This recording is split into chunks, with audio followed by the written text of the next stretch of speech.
अध्याय 11 भाग 3 भयानक और सुंदर दृश्य 11:21 से 11:44। परिचय। जब सुंदरता भयानक हो जाती है। दृश्य। कृष्ण के विराट रूप का तेज अभी भी युद्ध भूमि में व्याप्त है। जिस प्रकाश ने सृष्टि को प्रकट किया था, अब वह अपने समतुल्य प्रलय को प्रकट करने लगा है। जिस तेज ने कभी श्रद्धा जगाई थी, अब वह भय के साथ विस्मय उत्पन्न कर रहा है। दिव्यता की दहलीज पर खड़ा अर्जुन ब्रह्मांड को जन्म और मृत्यु के अलग अलग क्षणों के रूप में नहीं, बल्कि दोनों के एक सतत प्रवाह के रूप में देखता है।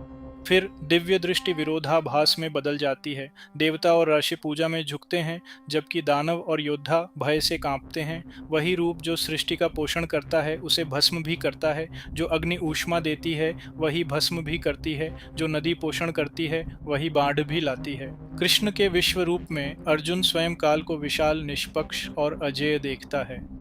उसे एहसास होता है कि जीवन की सुंदरता परिवर्तन के भय के बिना अस्तित्व में नहीं रह सकती। ईश्वरीयता केवल आराम, दया या शांति तक सीमित नहीं है। यह वह नियम भी है जो चक्रों को समाप्त करता है, वह शक्ति जो तोड़ती है ताकि कुछ नया शुरू हो सके। उसके सामने योद्धाओं की पूरी सेना, मित्र, शत्रु और परिवार कृष्ण के विश्व रूप के प्रज्वलित मुखों में खींची जा रही है। यह सबसे गहरा और भयावह रहस्योद्घाटन है। ईश्वर केवल रचयिता ही नहीं, बल्कि संहारक भी है। जो युद्ध भूमि कभी दुखद लगती थी, वह अब दिव्य लय का एक अनिवार्य चरण प्रतीत होती है, जहाँ जन्म और मृत्यु केवल लहरें हैं। अब हमारे लिए आध्यात्मिकता का यह पहलू स्वीकार करना सबसे कठिन है कि जो शक्ति जीवन का निर्माण करती है, वही उसे छीन भी लेती है। हम ईश्वर से कोमल, दयालु और पूर्वानुमेय होने की कामना करते हैं, लेकिन कृष्ण का प्रकटीकरण इस भ्रम को तोड़ता है। ईश्वर स्वयं पूर्णता है, प्रकाश और छाया, विकास और क्षय, सुख और दुख। आधुनिक जीवन आराम और नियंत्रण के अपने जुनून के साथ इस सच्चाई का विरोध करता है। हम रिश्तों, करियर और शरीर के अंत से डरते हैं, लेकिन कृष्ण बताते हैं कि अंत भी छिपी हुई शुरुआत है। विनाश क्रूरता नहीं है, यह परिवर्तन है। जिसे हम नुकसान कहते हैं, वह नवीनीकरण के लिए ईश्वरीय स्थान साफ करता है। ईश्वर को सही मायने में देखने के लिए हमें वास्तविकता को संपादित करना बंद करना होगा। हमें अस्तित्व के सौंदर्य और भय दोनों को एक साथ रहने देना चाहिए, जैसा कि अर्जुन अभी कर रहा है। ध्यान। आध्यात्मिक परिपक्वता का अर्थ द्वैत से बचना नहीं, बल्कि उसे अपनाना है। सच्चा ज्ञान सृजन और विनाश को एक ही दिव्य जीवन की दो सांसों के रूप में देखता है। दृश्य 11:21। देवता और प्राणी कांपते हैं। दृश्य। देवताओं की सेना आपके भीतर प्रवेश करती है। कुछ लोग स्तुति में हाथ जोड़े हुए हैं, अन्य लोग भय से कांपते हुए आपके नाम और महिमा का आह्वान करते हैं। फिर दृष्टि अर्जुन की अपनी प्रतिक्रिया से परे विस्तृत हो जाती है। यहाँ तक कि दिव्य प्राणी, स्वयं देवता भी भक्ति और भय के बीच बटे हुए हैं। कुछ लोग झुककर स्तुति गान गाते हैं, अन्य कृष्ण की अपार शक्ति के भय से पीछे हट जाते हैं। यह विरोधाभास नहीं, बल्कि ब्रह्मांडीय संतुलन है। प्रेम और विस्मय अनंत के समक्ष सह अस्तित्व में है। अर्जुन देखता है कि ईश्वरत्व पक्षपाती नहीं है, यह ज्ञानियों में आराधना और अभिमानियों में भय उत्पन्न करता है। जो लोग धर्म के साथ सामंजस्य बिठाते हैं, वे कृष्ण को तेज के रूप में देखते हैं। जो सत्य का विरोध करते हैं, वे उन्हें अग्नि के रूप में देखते हैं। अब यह हमारे जीवन में भी सत्य है। जब जीवन हमारी इच्छाओं के अनुसार बहता है, तो हम इसे अनुग्रह कहते हैं। जब यह हमारी आसक्तियों को चुनौती देता है या नष्ट कर देता है, तो हम इसे दंड कहते हैं। लेकिन ईश्वर दोनों के माध्यम से कार्य करता है। वही सूर्य जो प्रकाश देता है, छाया भी डालता है। वही सत्य जो एक आत्मा को मुक्त करता है, दूसरी आत्मा को भयभीत भी कर सकता है। अध्यात्म का अर्थ भय से बचना नहीं है, बल्कि उसे समझना है। विशालता के सामने छोटा महसूस करना कमजोरी नहीं, बल्कि श्रद्धा की शुरुआत है। देवता कांपते हैं क्योंकि वे जानते हैं अनंत काल के सामने देवत्व भी झुकता है। ध्यान दें, ईश्वर का भय भय नहीं, बल्कि विस्मय है। जब आप सत्य के सामने कांपते हैं, तो आप ईश्वर के ज्यादा करीब होते हैं, बजाय इसके कि आप नियंत्रण का दिखावा करें। दृश्य 11:22। ब्रह्मांड श्रद्धा से झुकता है। दृश्य। रुद्र, आदित्य, वसु, साध्य, विश्वदेव, अश्विन, मरुत, गंधर्व, यक्ष, सिद्ध सभी आपको आश्चर्य से देखते हैं। तब अर्जुन की दृष्टि समस्वर हो जाती है। वह कृष्ण के विराट रूप को घेरे हुए दिव्य समूह देखता है। तत्वों के देवता, दिशाओं के रक्षक, स्वर्ग के गायक और ज्ञान के आश्रय, ब्रह्मांड का संपूर्ण पदानुक्रम श्रद्धा के एक विशाल घेरे में खड़ा है। यह कोई पौराणिक कथा नहीं है, यह तत्व मीमांसा है। यह बोध कि अस्तित्व का प्रत्येक पहलू, सूक्ष्म या स्थूल, चेतन या तात्विक, एक ही केंद्र को श्रद्धांजलि अर्पित करता है। सब कुछ चेतना, सत्य और ईश्वर को नमन करता है। अब आधुनिक शब्दों में यह श्लोक सिखाता है कि प्राकृतिक शक्तियाँ, प्रकाश, वायु, गुरुत्वाकर्षण, ध्वनि भी दिव्य बुद्धि के अनुसार कार्य करती हैं। पवित्र नियम के अलावा कुछ भी अस्तित्व में नहीं है। जब हम उस नियम के अनुरूप कार्य करते हैं तो सत्य, करुणा, उद्देश्य जीवन में सामंजस्य स्थापित करते हैं। जब हम इसका विरोध करते हैं तो अराजकता फैलती है। वेदों के देवता उन सिद्धांतों के प्रतीक हैं जो आज भी हमारे विश्व का मार्गदर्शन करते हैं। व्यवस्था, ऊर्जा, रचनात्मकता, ज्ञान, ये सभी एक ही स्रोत में समाहित होते हैं। आधुनिक साधक के लिए प्रणाम का अर्थ है ईश्वरीय लय के साथ तालमेल बिठाना, न कि उससे संघर्ष करना। ध्यान दें, बुद्धिमान लोग ईश्वरीय व्यवस्था के अनुरूप जीवन जीते हैं। श्रद्धा कोई कर्मकांड नहीं है, यह सत्य के साथ सहयोग है। दृश्य 11:33 भयानक महिमा। दृश्य, हे पराक्रमी प्रभु, आपके विशाल रूप को, आकाश को छूते हुए, रंगों से चमकते हुए, खुले हुए मुख और चमकती हुई बड़ी आंखों को देखकर सभी प्राणी कांप उठते हैं। फिर अर्जुन का दर्शन गौरवशाली और भयावह दोनों हो जाता है। कृष्ण का रूप अब आकाश में फैला हुआ है। उनके असंख्य मुख अग्नि के द्वारों की तरह खुले हुए हैं। उनकी सर्वदर्शी और अविचल दृष्टि स्वयं अस्तित्व को भेदती है। उस दृश्य के आगे पूरा ब्रह्मांड कांप उठता है। अर्जुन के लिए यह भाव जटिल श्रद्धा और आदिम भय का मिश्रण है। जिस सौंदर्य की वह प्रशंसा करता था वह अब असहनीय हो गया है। यह विरोधाभास नहीं बल्कि प्रकटीकरण है। सृष्टि की सौम्यता और संहार की शक्ति एक ही चेहरे के दो पहलू हैं। अब यह श्लोक बिना किसी छल कपट के सत्य का सामना करने के मानवीय अनुभव को दर्शाता है। जब ईश्वर हमें सांत्वना देता है तो हम उससे प्रेम करते हैं, लेकिन जब वह हमारा सामना करता है तो हम उससे डरते हैं। फिर भी दोनों ही सत्य हैं। ब्रह्मांड न केवल प्रेम से बल्कि संतुलन बनाए रखने वाले निष्पक्ष न्याय के नियम से भी संचालित होता है। आधुनिक साधक अक्सर तीव्रता रहित आध्यात्मिकता, टकराव रहित शांति, अग्नि रहित प्रकाश चाहते हैं, लेकिन सत्य पूर्ण है। वही ऊर्जा जो उपचार करती है भ्रमों को भी तोड़ सकती है। वही जागरूकता जो उत्थान करती है उसे उजागर भी कर सकती है। ध्यान दें, ईश्वर सुरक्षित नहीं बल्कि पवित्र है।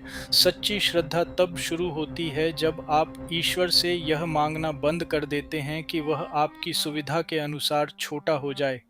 दृश्य 11:24 आग के भीतर की दुनिया को देखना। दृश्य, सभी लोग भयभीत होकर आप में प्रवेश करते हैं और मैं भी भयभीत हूँ। हे विष्णु, आपके प्रज्वलित मुखों और विशाल रूपों को देखकर मुझे अब शांति नहीं मिलती। तभी अर्जुन की आवाज़ कांप उठती है। वह विस्मय जो कभी उसे ऊपर उठाता था अब उसे अभिभूत कर देता है। वह देखता है कि पूरे संसार के नगर, सेनाएं, सभ्यताएं कृष्ण के अग्निमय मुखों में खींची जा रही हैं, मानो काल स्वयं अस्तित्व को निगल रहा हो। जिस ब्रह्मांड को वह जानता था वह उसकी आंखों के सामने भस्म हो रहा है। उसे एहसास होता है कि ईश्वर के अलावा कुछ भी नहीं है, यहाँ तक कि भय या मृत्यु भी नहीं। वही प्रभु जो पोषण करते हैं उनका अंत भी होता है। अर्जुन की शांति निराशा में नहीं बल्कि समर्पण में बदल जाती है। अब वह इस भ्रम में नहीं रहता कि कुछ भी स्थायी है।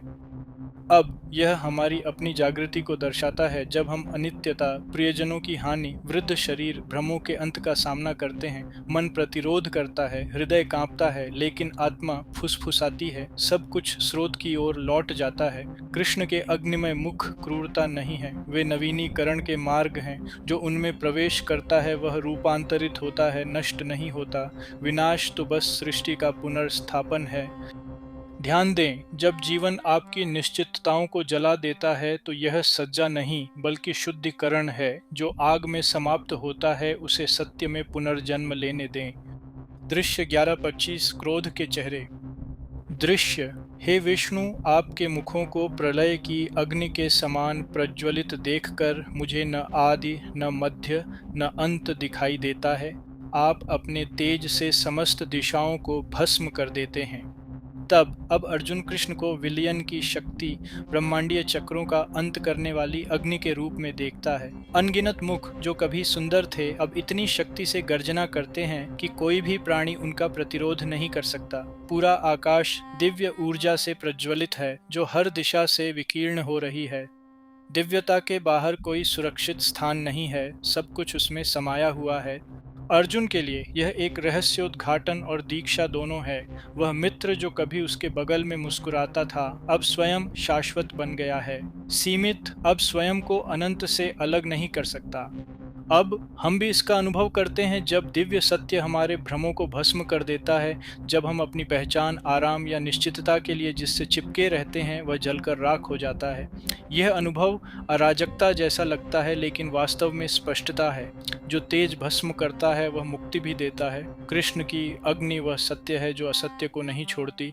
यह अहंकार, ढोंग और अलगाव को विलीन कर देती है। जो बचता है वह है सार शुद्ध जागरूकता। ध्यान भ्रमों को समाप्त करने वाला प्रकाश अनंत काल को प्रकट करता है। दिव्य अग्नि से मत डरो, यह केवल वही जलाती है जो तुम नहीं हो। दृश्य 11:26 योद्धा समय की लपटों में प्रवेश करते हैं।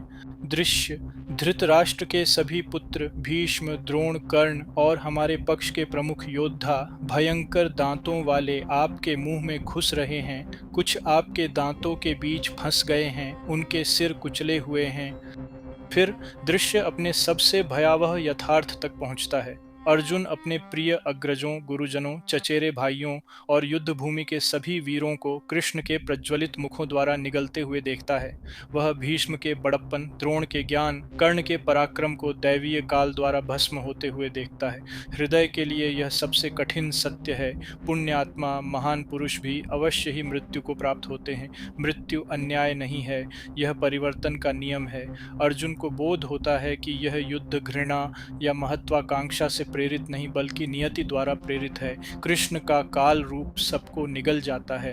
अब यह श्लोक आधुनिक पाठक को नश्वरता से रूबरू कराता है। हर सभ्यता, हर नाम, हर कहानी एक दिन विलीन हो जाएगी, फिर भी ईश्वर स्मृति में नहीं बल्कि अस्तित्व की जीवंत धड़कन में बना रहता है। इस सत्य को समझने से भय दूर हो जाता है। जब हम जानते हैं कि सब कुछ नष्ट हो जाता है तो हम पूरी तरह से जीना शुरू कर देते हैं, गहराई से प्रेम करते हैं और साहसपूर्वक कार्य करते हैं। कृष्ण के अग्निमय मुख जीवन की नश्वरता के समान है। वे जो कुछ छीन लेते हैं उसे नए रूप में लौटा देते हैं। बुद्धिमान लोग अंत का शोक नहीं मनाते, वे उस शाश्वत की सेवा करते हैं जो उनसे भी अधिक समय तक बना रहता है। ध्यान दें, समय ईश्वर का मुख है, यह रूपों को ग्रहण करता है, सार को नहीं। जब आप नश्वरता को स्वीकार करते हैं तो आप अमृता को छू लेते हैं। दृश्य 11:27 भाग्य की ओर दौड़ना। दृश्य जैसे नदियां समुद्र की ओर तेजी से बहती है, वैसे ही संसार के ये सभी वीर आपके प्रज्वलित मुखों में प्रवेश करते हैं। तब दृष्टि विशाल, अजेय गति बन जाती है। अर्जुन देखता है कि दोनों पक्षों के महारथी कृष्ण के अग्निमय मुखों की ओर बढ़ रहे हैं, बल से नहीं बल्कि नियति से। उनका कूच अपरिहार्य है, जैसे नदियां समुद्र में लौट जाती हैं। कोई प्रतिरोध नहीं करता, कोई पीछे नहीं हटता। समय का ब्रह्मांडीय ज्वार सभी को विलय की ओर खींचता है। अर्जुन को एहसास होता है कि इस भव्य योजना में स्वतंत्र इच्छा की भी सीमाएं होती है। हर जीवन, हर युद्ध, हर निर्णय अंततः ईश्वरीय व्यवस्था के प्रकटीकरण में सहायक होता है। उसके सामने युद्ध अब मानवीय अराजकता नहीं बल्कि एक दिव्य आवश्यकता है। अब यह श्लोक समय और भाग्य के साथ हमारे संबंध को दर्शाता है। हम सभी चाहे जानबूझकर या अनजाने में अपनी नियति की ओर दौड़ते हैं। अहंकार नियंत्रण की कल्पना करता है, लेकिन जीवन जन्म, विकास, क्षय और नवीनीकरण की गहरी धाराओं के अनुसार चलता है। परिपक्व आत्मा प्रवाह से लड़ना बंद कर देती है और उसके साथ तालमेल बिठाना सीख जाती है। आध्यात्मिक रूप से जीने का अर्थ है यह पहचानना कि समय शत्रु नहीं बल्कि शिक्षक है। प्रत्येक क्षण हमें अनंत के सागर के करीब ले जाता है। जो क्षणिक है उसे विलीन कर देता है और जो शाश्वत है उसे प्रकट करता है। ध्यान केंद्रित करें, दिव्य लय के साथ बहें। जीवन आपके विरुद्ध नहीं है, यह आपको स्रोत की ओर ले जा रहा है। दृश्य 11:28 समय सब कुछ निगल जाता है।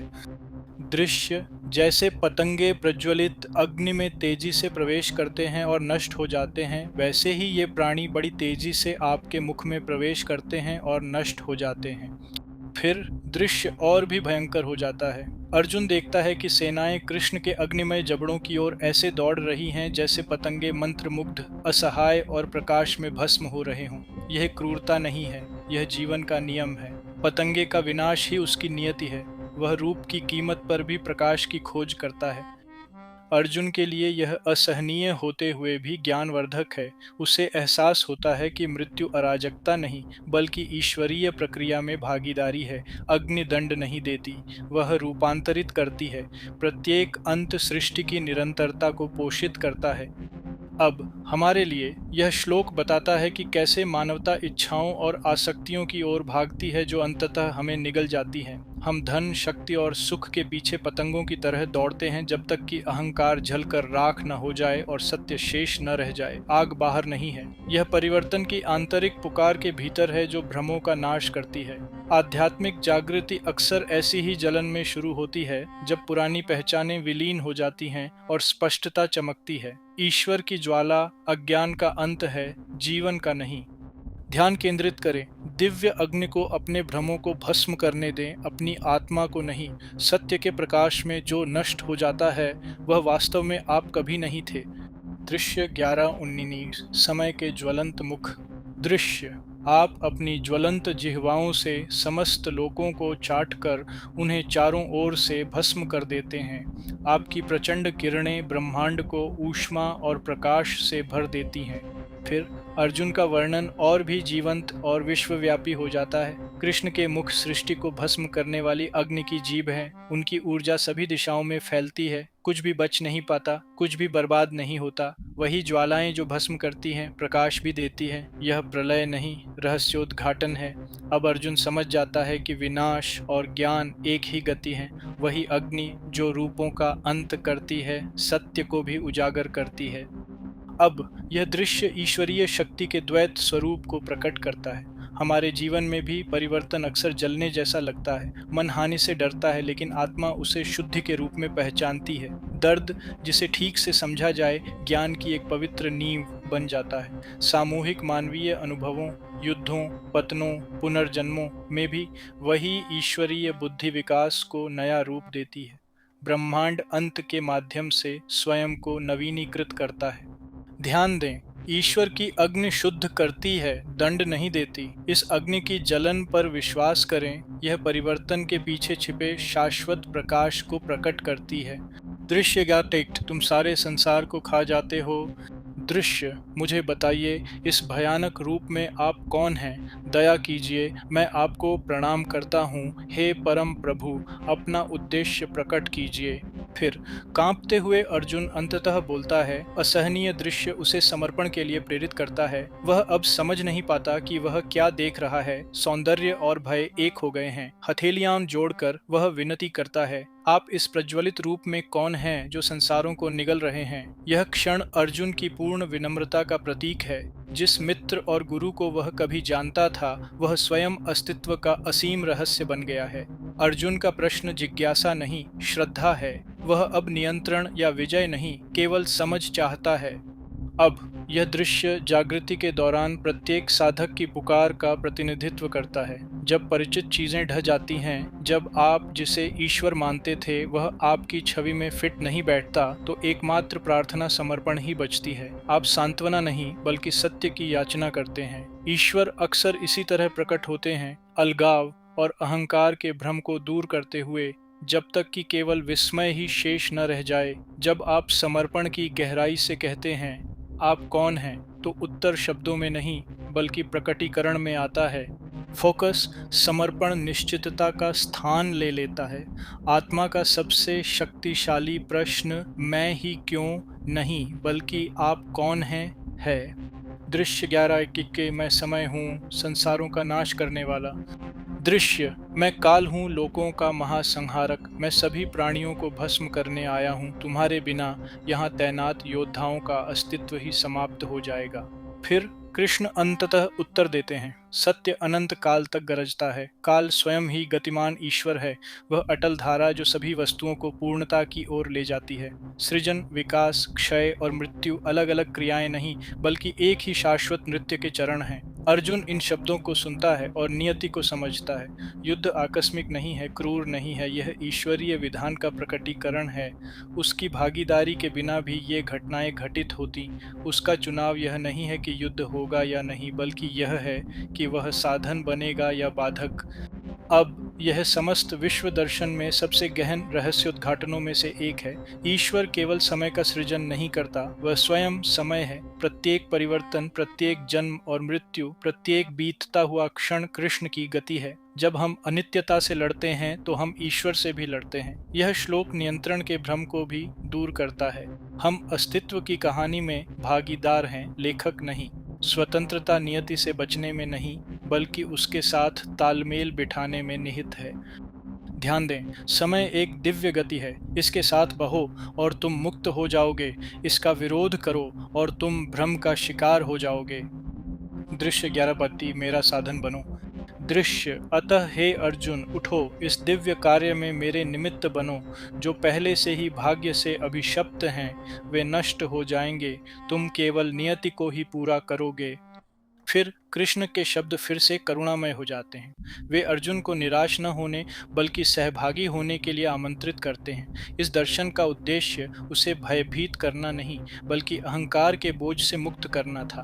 अर्जुन को परिणामों का भार उठाने की आवश्यकता नहीं है, उसकी भूमिका केवल ईश्वरीय इच्छा के माध्यम के रूप में कार्य करने की है।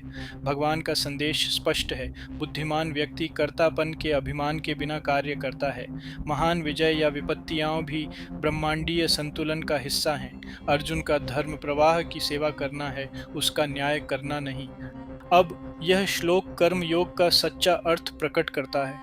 आप अस्तित्व के भव्य परिणाम के लिए जिम्मेदार नहीं हैं बल्कि उसमें अपनी सचेत भागीदारी के लिए जिम्मेदार हैं। जब आप एक रूपता से कार्य करते हैं तो आपका जीवन दिव्य अभिव्यक्ति बन जाता है। उपलब्धि और नियंत्रण से ग्रस्त इस संसार में कृष्ण का आह्वान क्रांतिकारी है। यश के पीछे मत भागो, साधन बनो। महानता दृढ़ इच्छा शक्ति में नहीं बल्कि उद्देश्य के प्रति समर्पण में निहित है। ध्यान केंद्रित करें, बांसुरी बने, वादक नहीं। जब आप ईश्वरीय इच्छा को अपने भीतर प्रवाहित होने देते हैं तो युद्ध भी पूजा बन जाता है। दृश्य 11:33 भाग्य पहले ही पूरा हो चुका है। दृश्य, इसलिए उठो और महिमा प्राप्त करो, अपने शत्रुओं पर विजय पाओ और एक समृद्ध राज्य का आनंद लो। वे पहले ही मेरे द्वारा मारे जा चुके हैं, तुम तो केवल बाह्य कारण हो। फिर कृष्ण बताते हैं कि भाग्य पहले ही पूरा हो चुका है। अर्जुन को जो भविष्य दिखाई देता है वह दिव्य काल में पहले ही घटित हो चुका है। विजय और विनाश दोनों हो चुके हैं। अर्जुन का कार्य केवल अपनी भूमिका निभाना है।